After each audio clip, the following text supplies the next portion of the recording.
In 1742, two young men met in this city and became great friends. They would sit at the cafes of the left bank to play chess.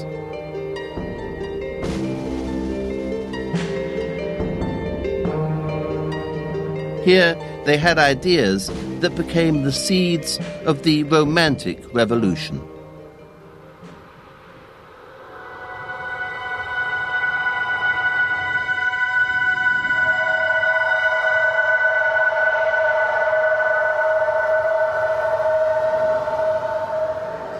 The names of these two men were Denis Diderot and Jean-Jacques Rousseau. They were philosophers with very different beliefs, but they were united against the existing order. Diderot was convinced that the future would be built on reason. The finest privilege of our reason consists in not believing in anything by the impulsion of a blind and mechanical instinct. Man is born to think for himself.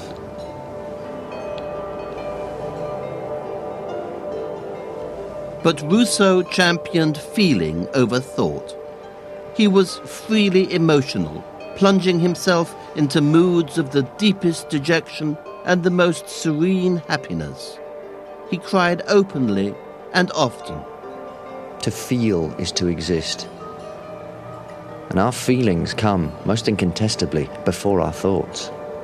Both these men believed the system of control in France to be inhuman.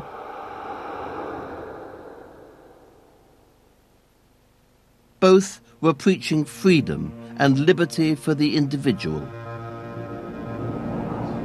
They were playing a dangerous game.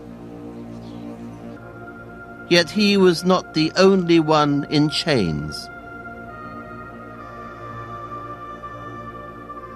One day, in October 1749, as Rousseau walked to visit his friend in his cell, he had a revelation that every human being lives their life in a prison.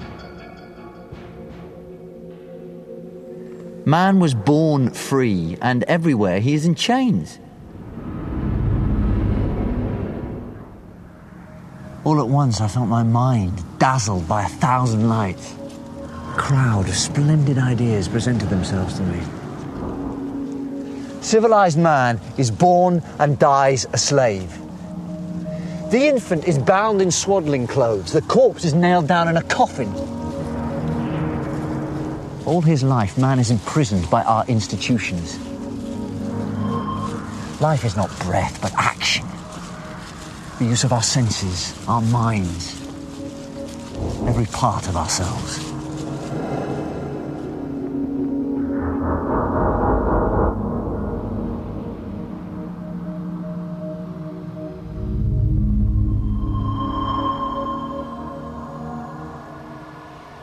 Rousseau had experienced a vision that would become the single most important inspiration of the English Romantic poets.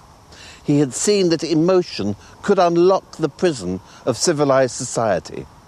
For him, the key to freedom lay in individual will and feeling.